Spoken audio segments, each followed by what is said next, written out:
Hi, welcome to lesson 1.4. In today's lesson, we're going to learn about the Haudenosaunee, what some of their characteristics were like, and how they organized their society. So stick around and let's learn something.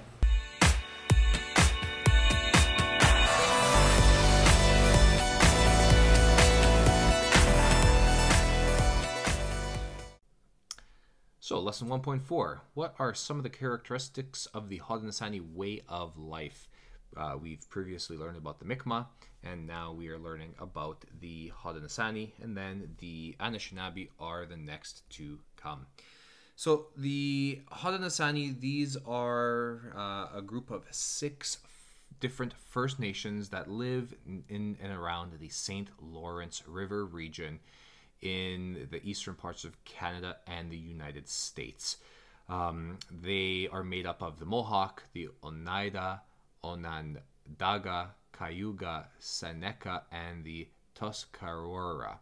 And I'm definitely saying those wrong, so my apologies if you are able to say those correctly. These are 6 different groups. They are different cultures, but they share some similar traditions, and they share a similar language, which is Algonquin. So together they make up the Haudenosaunee of the northeastern woodlands. And the Haudenosaunee worldview, and worldview is how a society looks at the world, affected their entire way of life. So it was their collective thinking that set the Haudenosaunee apart from everybody else. Their collective thinking, which considered future generations. It was their decision-making by consensus. It was the sharing of labor and the benefits of that labor with each other. Part of their worldview was the duty to family, duty to clan, duty to nation, and then later on we will see the duty to the Iroquois Confederacy. And part of the Haudenosaunee worldview was that there was equality among men and women and amongst all of the different ages. So they shared a worldview. The 6 nations, they shared this collective worldview, and this is part of why they were a group of Haudenosaunee and not those individual groups that we saw in the previous slide. The Haudenosaunee are known as the original farmers. They hunted, they fished, and they gathered. But they were the original farmers because of their location in the St. Lawrence region. The St. Lawrence region, north and south of the St. Lawrence, has great soil. The soil is very fertile, and the climate is mild, so it allows them to grow a variety of different crops. And the Haudenosaunee are best known for planting the 3 sisters. And the 3 sisters, it's capitalized here because it was a name given to the 3 main crops that they grew. They grew other crops as well, but it was the corn, beans, and squash that are known as the 3 sisters. And this is really important to know. It was the 3 sisters because planted together, these crops would thrive. The corn supported the climbing beans, so the corn stalks supported these beans that would climb up. And then the squash that was planted discouraged weeds, and it kept the soil most moist, which meant that the ground was very fertile and everything could grow really, really healthy. And the 3 sisters, corn, beans, and squash, made for a very well-balanced diet for the Haudenosaunee. And the 3 sisters has its origins in the Haudenosaunee creation story. Remember, each First Nation culture has their own variation of a creation story. Haudenosaunee is no different. Long story short, the Haudenosaunee creation story was that there was once a woman, Sky Woman, and she fell down to the earth. Before she fell, she was pregnant with a baby girl, and she was pregnant before she fell. When she had fallen to earth, she gave birth to this daughter. And later on, when the daughter grew, she herself had 2 sons, but the daughter died while giving birth to these twin boys. Devastated, Sky Woman buries her daughter and buries her with plants and leaves clutched within the daughter's arms.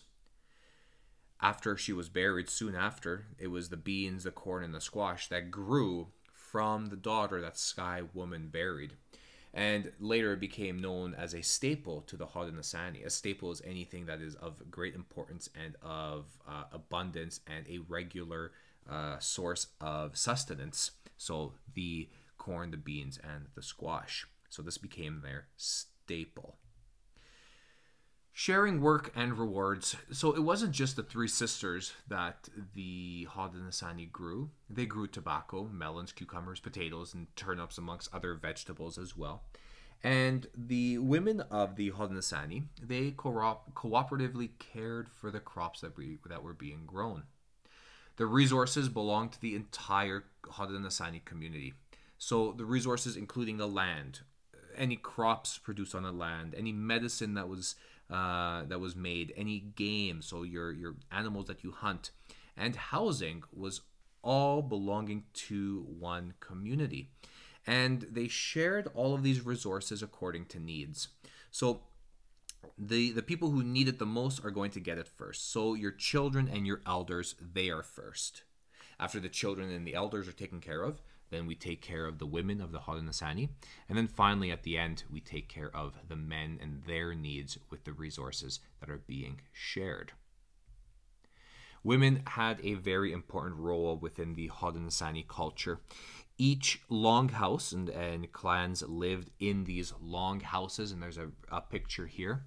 Each of these longhouses had a clan mother, and that was the head of the longhouse, which is different from other First Nation groups where the males are the ones that are in charge. When a woman got married, a Haudenosaunee woman got married, the husband actually moved into the wife's family's longhouse and became a part of that clan. Each clan had a longhouse, and the possessions that were within that longhouse all belonged to the women. So the men didn't own anything. And this is the first group of First Nations where we see that word possessions, because normally when we think of our First Nations, everything is shared, and we saw that with the Mi'kmaq, but the Haudenosaunee were a little bit different.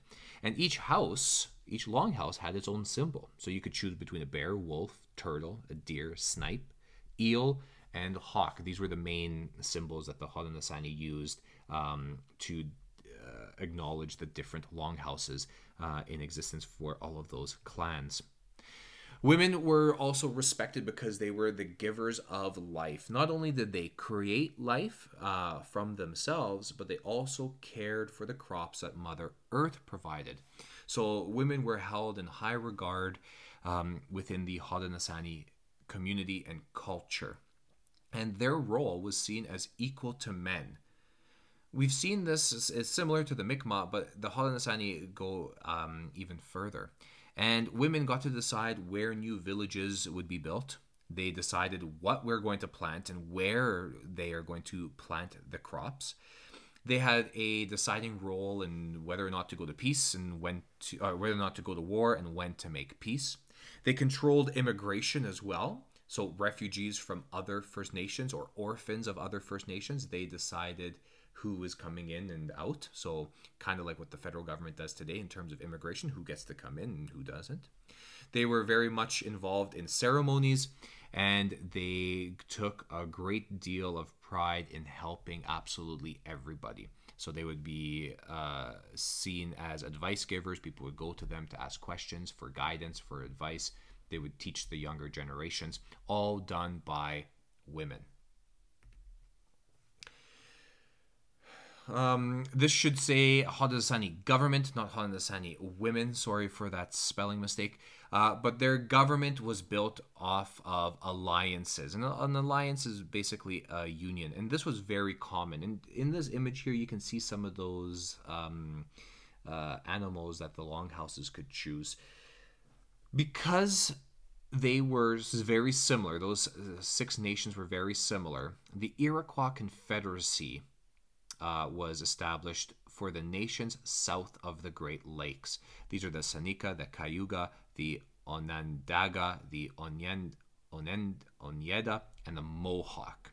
Okay? And it all started because they were constantly at war with each other for years and years and years. And then eventually, peace is made. And after a few years, the Tuscarora Nation joined the Iroquois Confederacy, and it was renamed the Six Nations Confederacy.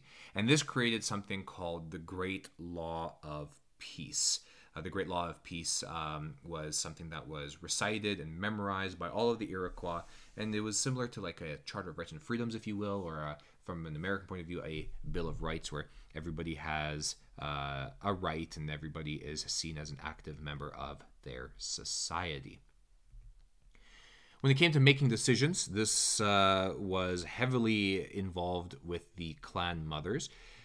The leaders, male leaders, were chosen by clan mothers, and they were closely watching these men to see what kind of leaders they actually were. The clan mothers, they had something called veto power, so if everybody agrees to something but the clan mother does not, it's the clan mother's decision. So they could remove whoever they wanted. And each nation sent their leaders to something called a central council. A central council, it was made up of all of those six Haudenosaunee groups. They would bring 50 leaders that were chosen by the clan mothers. They would meet once a year to discuss any kind of trade that needed to happen, any disputes, treaty negotiations amongst the groups. They met they often met once a year. Sometimes they would have to meet more. And because these different groups are coming together with different perspectives and different ideas and different issues and problems, they would have to make decisions by consensus, which is what we saw what the Mi'kmaq were doing in the previous lesson. The seventh generation.